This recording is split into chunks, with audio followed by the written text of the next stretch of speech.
Welcome to CMMS Radio, a podcast, blog site, and general resource for all things CMMS, computerized maintenance management software, from selection to implementation to help you make better choices, learn from industry experts, and have a successful CMMS journey. We'll bring in experts along the way to help us learn more about CMMS, facilities operations, and much more. If you need help with the CMMS project, send a message at CMMSradio.com using the What's on Your Mind link. Suggest a topic, share your CMMS story, or ask questions. Thanks for tuning in, everybody. Today we are joined by Bryan Christiansen. He's LimbleCMMS founder and CEO. Bryan, thanks for joining us today. Yeah, happy to join you, Greg. It's really great to have you here because we get the benefit of learning more about not just your background, but also the journey and origin story behind LimbleCMMS. So first and foremost, if you could give us a little bit on your background and how that led you into the LimbleCMMS journey. Yeah, my background is a little unique. You give me a wrench, I'll break things. I do not have a maintenance background at all. The fact that I'm running a maintenance software company is, if you would have asked me 10 years ago, I would have been like, you're insane. That's not possible. My background most definitely is more in IT, software development, product, and marketing. And so I'm a self-taught full stack engineer, content marketer, and also have experience just building products. And so that's a little bit about me. Now, how did I actually get into this space? Another thing about me is very much an entrepreneur. Ever since I was a little kid, I was building businesses. And about 8 years ago, I had a friend of a friend introduce me to a maintenance manager. And that was the first introduction into this crazy, awesome world, maintenance world. Yeah.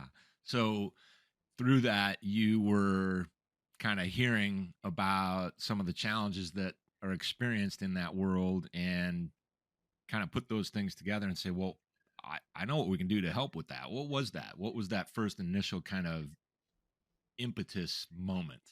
Yeah, totally. So that first moment was meeting that maintenance manager at Marriott Hotels. Before that, I was building software for pharmacists, trying to write software that helps them comply with like HIPAA, privacy laws, other things like that. And so I learned how to write really good software to make really complex things simple. But for whatever reason, that first business just did not work. And so I started looking for the next idea. I just wanted to code software to make people's lives better. And when I met that maintenance manager at Marriott Hotels, I vividly remember within the first 20 seconds, he was cussing up a storm. Goddamn things won't be fixed. And like, I'm going to lose my job. This is bullshit. And I'm like, okay, like there's some real pain here. There's some real problems here. And so I start talking in depth with him, and sure enough, like he couldn't get his team to change the filters on the HVACs, and then the HVACs would break because they'd clog, and there would be all these issues. And as I dug deep with them, I was looking at it. I was like, I can code software that solves this. I can really make it so that their technicians can easily use this software. They know what to do. They get it fixed, and then the stuff works. The HVACs work. And so that was really like that big turning point. As soon as I met that guy and heard how passionately he swore about all the problems that he was running into, I was like, okay, this is a spot that can make some real big impact and actually like improve some lives here. And that started the whole crazy journey of actually validating the idea, which is a little bit more towards the origin of Limble. Would you like me to jump into that? Absolutely. Yeah, perfect. So when my friend introduced me to the maintenance manager at Marriott Hotels, like I walked away from that. I was like, okay, this is a spot. There's real pain here. For whatever reason, the current solutions aren't serving them well enough, and there's a real opportunity here. So instead of going out and coding software for them like I did on the previous company, coding for just one person, I decided I'm really going to validate this. I'm really going to make sure that there is real big pain and problems here. And so I went out and just started cold calling a bunch of maintenance managers and facility managers. And I talked to almost 200 of them and really learned all their problems, their pains, the challenges, their favorite swear words, their favorite colors, where they go for information, basically everything. And I walked away from that first and foremost being like, holy shit, like there is a big problem here. One of the biggest issues was just technicians could not use the existing software. And because of that, the implementation rates of it were abysmal. And you've been in the space for a very long time. You know exactly what I'm talking about. And so this type of software existed to solve these problems, but unfortunately, because it was not easy enough to use and was not mobile friendly and was not friendly enough to like more senior technicians and whatnot, they just couldn't get implemented. And so I saw this and I was like, I know I can code better. So let's set out and code better. And if I can make it so pharmacists can use software, I can make it so technicians can use software. And again, I went out and I just interviewed. I was on the ground, like with those technicians, figuring out where exactly they run into problems. And there was a really awesome moment. One of the first technicians I met, I walked up and I shook his hand. And what was crazy is that his thumbs and fingers were almost twice as large as mine. Now, I'm a developer, right? I'm a keyboard warrior, right? I don't bash my fingers with a wrench, you know? And so over time, if you bash your fingers with a wrench, it gets bigger and gets calloused and all of that. And so a lot of developers, they'll program their mobile applications for themselves, right? Using their hands to test it. And so, anyways, when I shook his hand for the first time, I was like, oh, like the entire mobile UI needs to be adapted because they are actually extremely different than me because I'm a developer and they're a maintenance tech. And so I made sure to always stay extremely close to our customers. We still do that today. We still send engineers on site with our to go visit our customers so that we can make sure that we're like extremely close to the customers because we are not maintenance professionals. We understand maintenance extremely well, but we're not the ones turning wrenches. So we need to create software for the people that are actually turning the wrenches that are solving problems. But anyways, that is really how we found that problem. I was fortunate enough, lucky enough to be introduced to the right person that had a problem that I knew that I could solve. And then I was fortunate enough to go and find a whole bunch more people to make sure that it truly was a problem to solve. And then we set out to solve it. It took me about 2.5 years to get an MVP. For those that know, it's minimal viable product. We did things a little bit differently here at Limble than most of the other CMMSs out there. We actually didn't raise any money. We decided to bootstrap it.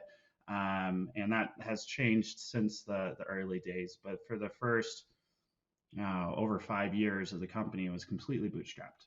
And we firmly believe of building things the right way and not rushing it. A lot of other software companies that they typically get VC funding because they have to, and then they're a rush to get the product out, and that causes all sorts of issues. But that's a little bit about how we got Limble off the ground and got started and found that the problem that we wanted to solve.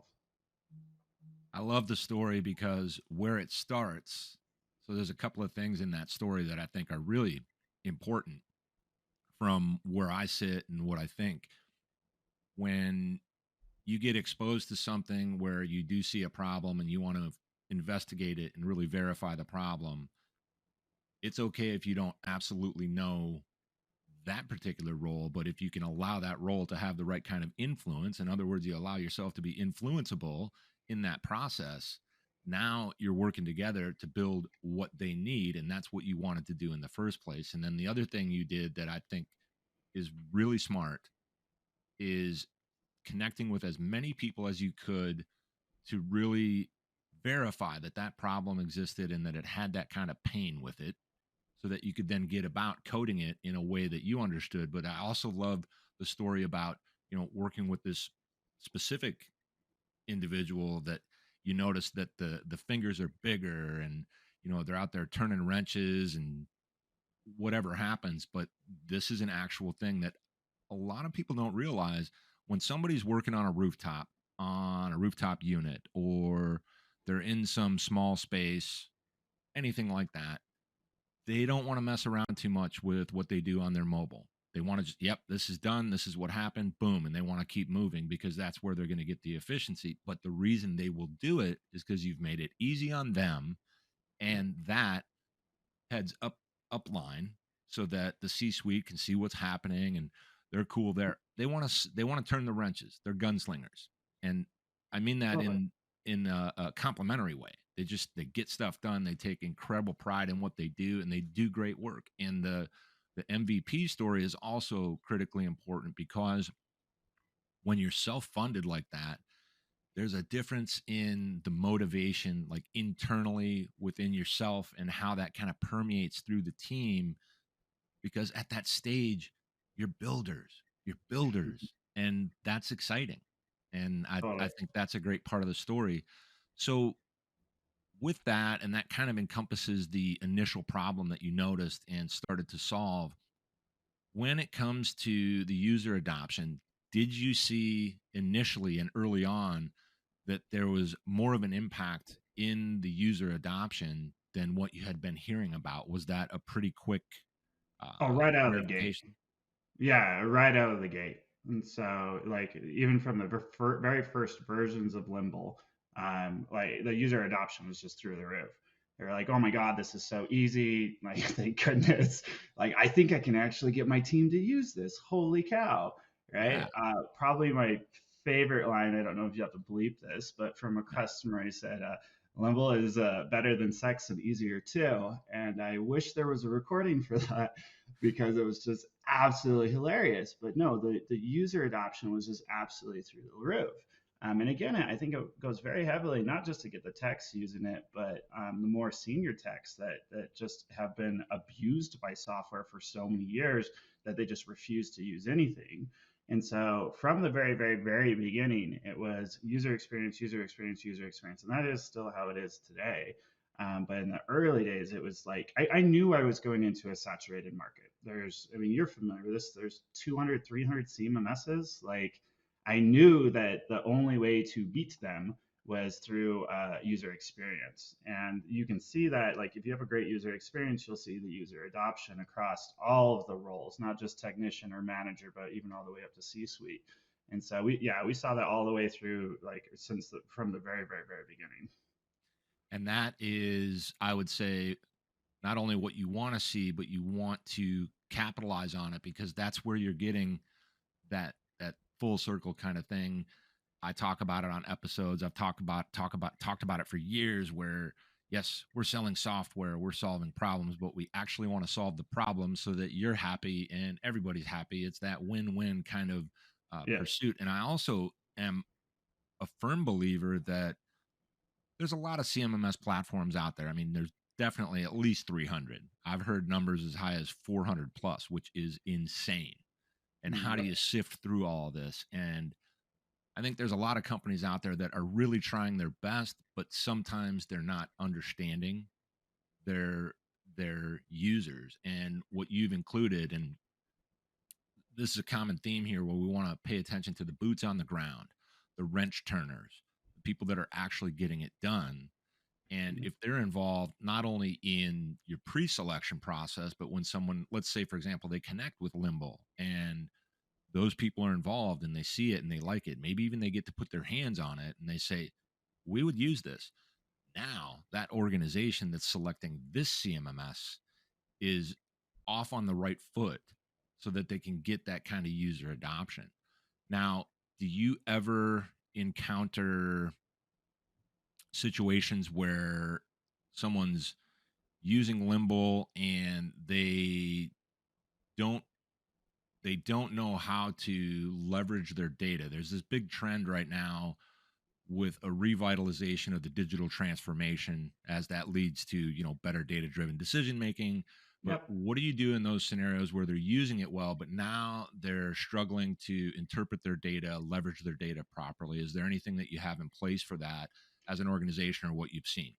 Totally. We have an absolute world-class success team. So a little bit about Limble, and one of the reasons why it makes us different is our success team. A lot of companies, their first hire will probably be a sales professional. Ours wasn't. Ours, my co-founder Miguel Ramos, the very first thing he did was built out our success department. And he still runs that today, and that's because of how critical and core it is to our company. And if you go read our G2 reviews or any of that, what our customers are saying. You'll see all throughout there, it's just holy shit, Limble's success is amazing, wow, and it's just crazy. And so when you go back to like, are they using data the right way?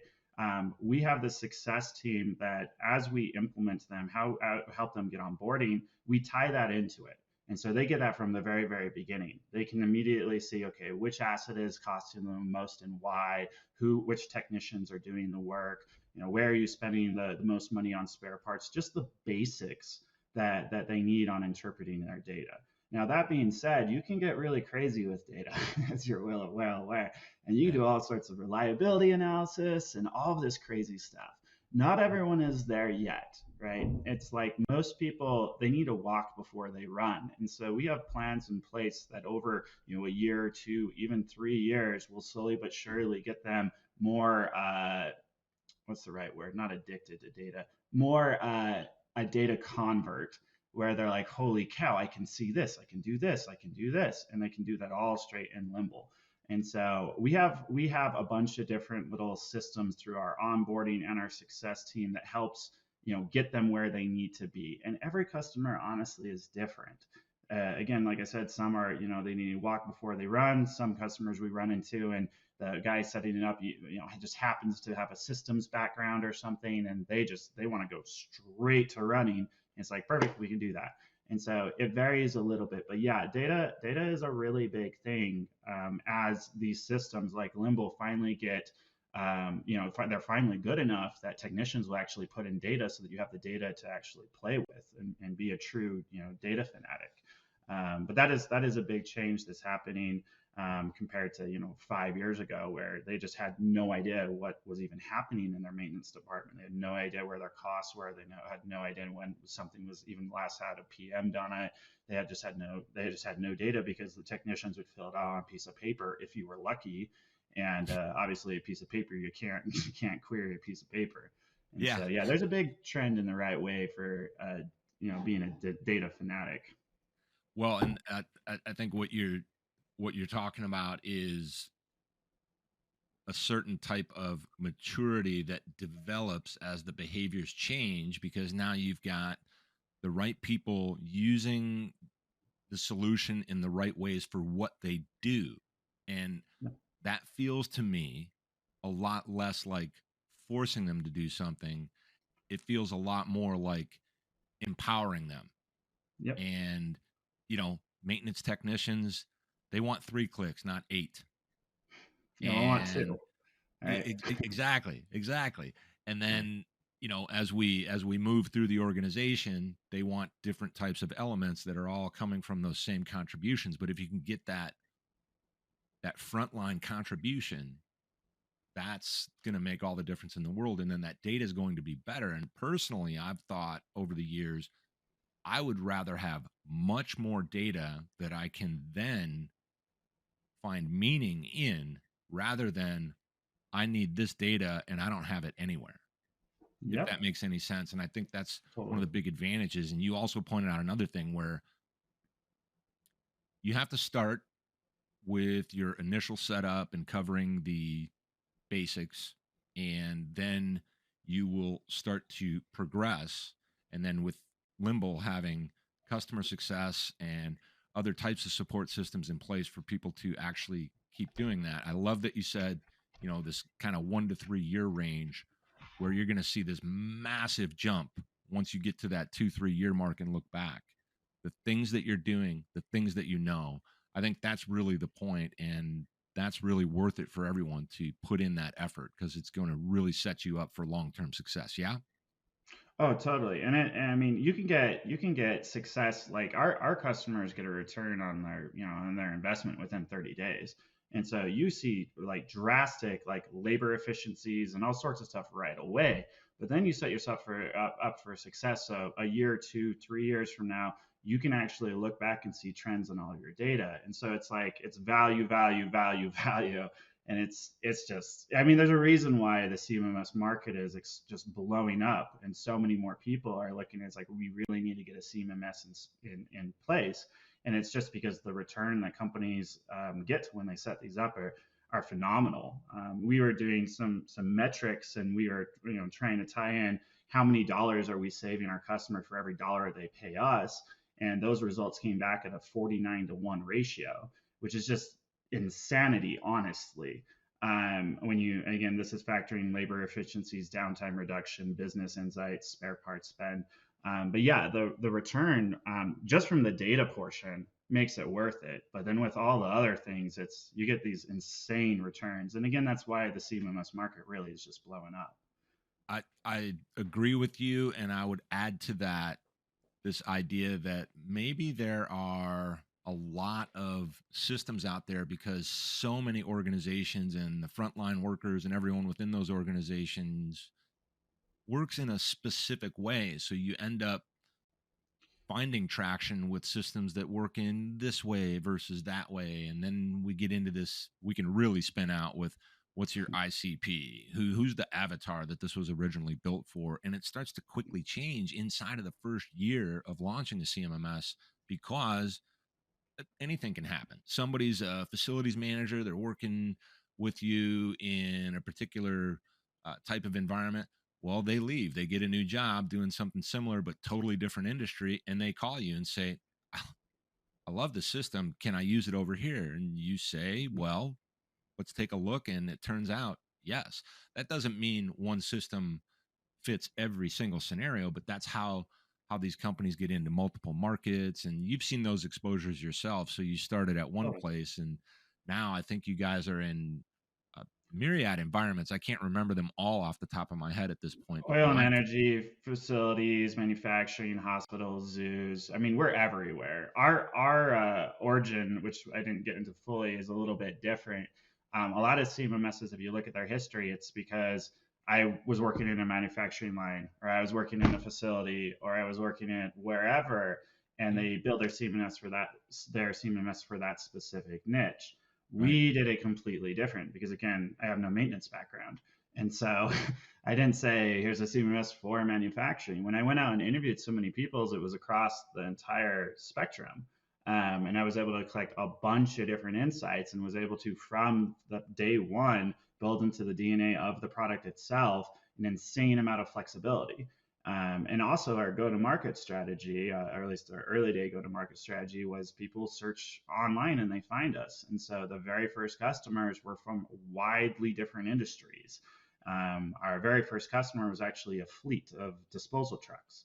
Wow. And then our second customer was a manufacturer. I mean, they just went all over the place. And so you're right. A lot of CMMSs, they first start off in one and then they kind of get into a second and third, but that's honestly, it's kind of too late for them because they've set the DNA on that first industry so strongly that you can't hop easily. And sometimes you can't hop at all to these other ones.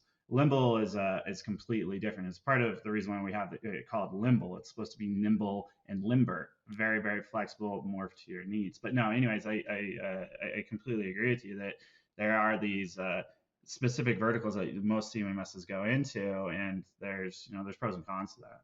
Absolutely. Absolutely. I remember my first exposure to LimbleCMMS, and it was more than a few years ago. And the point at that time was just in the name. For me, right away, I understood it. Uh, sure, it helped that I was in the industry. It helped that I was one of those occasional wrench turners, or uh, scrubbing and re-waxing floors or doing building walkthroughs. But I think the name is really great. It's a great name because it really conveys exactly what it sounds like you wanted it to be, flexible enough to really cover myriad industry, and that was intentional. So I think that's great. A lot of the systems out there don't have that flexibility. They're going to work in a certain way, which is okay, but it's worth considering. If you're used to this and then you go over here, you want to use that again if you can. So it sounds like people can do that with you. Now, I'm curious about outcomes and solution delivery. Now, you've talked about that. You've got strong CS in place, customer success department. Your co-founder is in fact involved in that, and I think that's really important. I think it's important to stay involved in the areas of the business where you have the most impact, where you have the most passion. Doesn't mean you ignore other parts, but when we talk about other aspects of delivery on implementation, is there any just generalized, this might not be Limble specific, but this is more a generalized thing when it comes to the implementations? And if you were going to give somebody a piece of advice that maybe doesn't have a CMMS altogether, where they should start so that they don't have to look at 300 companies, how do they approach this initially in your experience so far? Yeah. So I'm biased, obviously, right? Don't look at 300, just look at Limble. We'll take care of you. Yeah. But if if I wasn't the founder of Limble and I wasn't biased, how I would look at it um, is first is you need to spend the time and effort to actually look, right? You should go look at least a couple CMMSs and realize that you're making an investment here. You're going to spend hundreds, if not thousands, of hours, working on this. You probably should spend at least 10 to 20 picking what vendor you're going to go with. And so, for example, with Limble's, we say we have a great success team. On the demo, use our chat system. Test out the success team on the fly. We have prospects do that all the time, and we have an average 20-second response time on chat. Works beautifully. You do that with our competitors, their chat doesn't even, they don't even respond in 5, 10, 15 minutes. And so the advice is if a company is saying they do something, then actually test it, test out their success, right? You talk about implementation, say, hey, what documents do you have on implementing that? Like, how does this exactly work? Walk me through it. What are the biggest challenges that you see, CMMS vendor, with these, and how do we get through these challenges? Talk to customers of that CMMS. Again, back to Limble, we have all these video testimonials that you can watch. You can go check out G2 reviews, but I personally would actually talk to a customer and say, what was your implementation like? Were you happy with it? Were you sad with it? Like, what are the pros and cons and all of that? And so put in the legwork early on. And you'll find, again, like, you're going to spend thousands of hours in the software, or you and your team are going to spend that long. Spend 20 hours making sure you vet it at least, right? So that's probably the biggest thing. How to find CMMSs? It's super easy. Just Google CMMS and you'll see a plethora of them. You can also go onto any review site or other things like that. So they're super easy to find. But yeah, those are probably the biggest things. Is just spend the time, do the legwork, dive deep. The only times we really lose deals is when people aren't diving deep and they're kind of getting conned. And it's like, no, test it out. Like, call bullshit on the CMMS vendor. Like, actually figure it out. And then again, like, if you uncover the problems, like in the early times, you save yourself tons of headache down the road.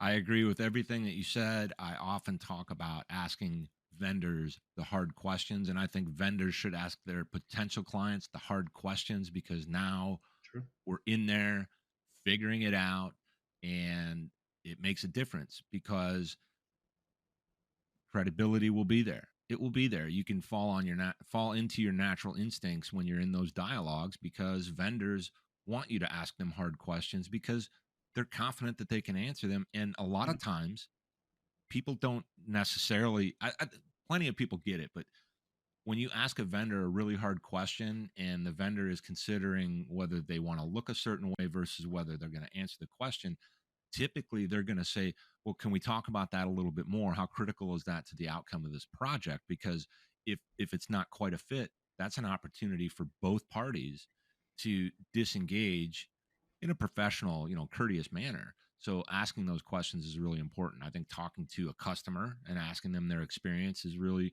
important. So I have a question for you. You may or may not have an answer for this one, but this is kind of a fun one. Can you share, without discussing any company names or anything like that, but any real brief kind of CMMS horror stories? Have you? I'm looking for a short, quick horror story on a CMMS gone bad type deal.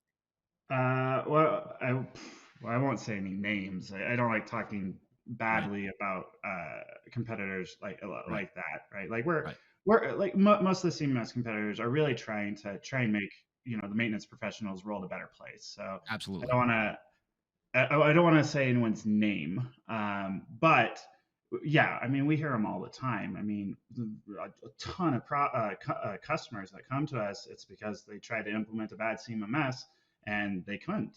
And the recurring theme of that is always about implementation and getting that usage and getting the adoption, and it's just too damn difficult to use, and I can't get the reports I want even when they do start using it because the report builder is too complicated.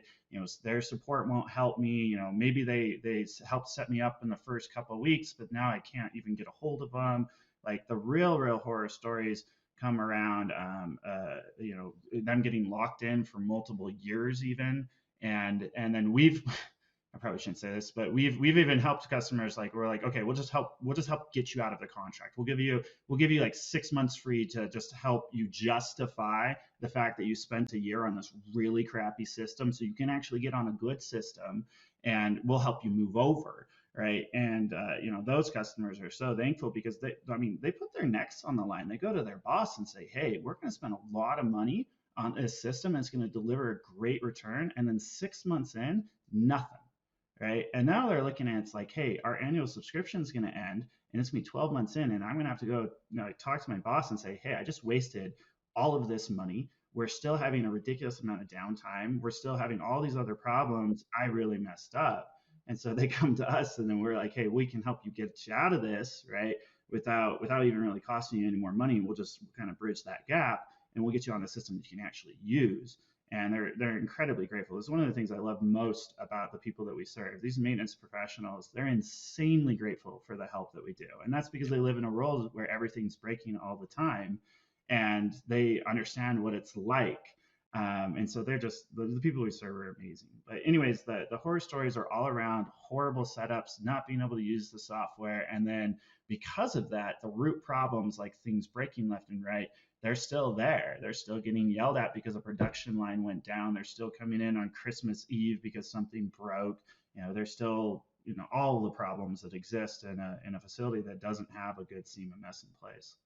Right, right. And I think there's a common theme there, as you're pointing out, that we see sometimes the vendors that provide the software start to fall down in a pretty short time period. Maybe it's because of the way they're structured, and it doesn't mean that they aren't trying to do their best, but maybe there's something to that. And I think clients can play a role as their own advocates. And I tell them, if somebody calls me, and it's good to have a consultant. Consultants can help you. They can guide you. If they're a good consultant, they're going to look at what you have and say, all right, can we get you on track with what you have? And then they're going to then say, okay, we figured out that we can't. Here's why. This is what we should look for. So that's one option.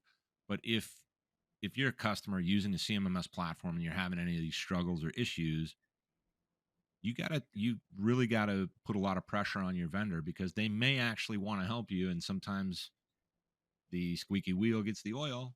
So that's worth a try. But if that doesn't work, I always tell people, start looking around. If you didn't do all that research the first time you selected a solution, do it this time. Find a solution that knows how to work with your data. And if you're with a vendor that won't give you your data, then you're with the wrong vendor. So a lot of those things play in. So that's great. And last thing I want to talk about is current versus future trends in CMMS and maintenance. What are you seeing? What do you think's coming next? That's a wide open question. Do whatever you want with it.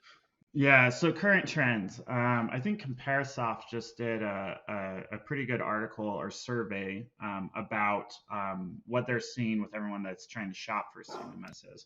And so one of the current trends that's still honestly surprising, I think they said 58%, or it was 50 or 58%, are still using some form of paper or Excel sheets to manage things, which is just insane, honestly. And luckily, again, there's more modern CMMSs like Limble that makes it really easy to adopt, so we can get that number down. It shouldn't be 50 to 58%. It should be like 2. Like almost no one. You should be using software for this. There's the return on investment is insane. But anyways, that was one of the most interesting trends that just popped out and honestly, that's what we see with our prospects coming in. A lot of people are still coming in and they're just using paper or Excel or some really old software, right? And so the CMMS market and the adoption of it, honestly, I still think it's in its infancy, right? If half of the people aren't even using one, we're still in the early days of getting CMMS off the ground for everyone. And then that gets into the future, like where is this going? Right? Once you actually get a CMMS in place, again, you get all the returns on labor efficiency and spare parts reduction. But where, like, and we talked about this a little bit, being able to utilize that data for real business insights is going to be insanely impactful, right? And some of the better CMMSs are going to be able to really create powerful data insight products that take this completely to the next level. It's one of the things that we're hoping to do over here. But really, the future is going to be about data. As people are getting off Excel sheets, they're getting off paper, and everything is becoming digitized, you're going to be able to see a lot of really cool products come from that. And so that's where I think a lot of the future is. Now, that being said, there's also a lot of CMMSs. They believe the future is, Internet of Things and all this other stuff. Of course, people have been saying that for 20 years. I do believe that is the future, but people have also been saying that for 20 years. So I look at it and it's kind of like nuclear power. It's going to be here 5 years from now, or it's 10 years away, or whatever. It's like it's always right next to us. And so again, we stay really close to our customers. We listen to them. Not everyone's asking for sensors, so we're not focusing on sensors. Right. But that is part of the future as well. As more things get interconnected, there will be more sensor implementations. There will be more products built around all of this data flowing in. And there really are some very cool solutions to that. Some of our more sophisticated customers, like there was one, and again, I can't say the name, but they were setting up data collection from weather stations. And when those weather station data came in, it was triggering work orders for them to go do the proper type of maintenance on a specific type of equipment. Again, I don't want to say too many details. Right. And that was kind of a glimpse of the future where it's like, that's really, really, really cool. And you can do that type of stuff today. The problem goes back to the user adoption and walking before you run. You walk into someone that is using sticky notes, and then you tell them about this complex setup with weather stations, like a real-time feed, data to blah, blah, blah, blah, blah. And they look at you and they're like, dude, I got sticky notes. like, shut up, get out of here. Don't sell me your product. Like, you don't understand me. I have freaking sticky notes. And so I think as the overall maintenance community really adopts CMMSs and they get sophisticated with them, you're going to see that demand for more intelligent and more complex solutions that require data insights and IoT and all that to really, really start. And some of the best CMMSs out there are really going to be able to take advantage of that, I think. I think I agree with that. And the one thing, there's actually two things that you said that I really like. Number one, you said that you listen to what your customers are trying to do, and thus, if they're not interested in that, you don't focus on that. I think that's incredibly smart, and it's highly beneficial to your clients. I like that a lot. Yep. I can't say enough good things about that approach. Very important.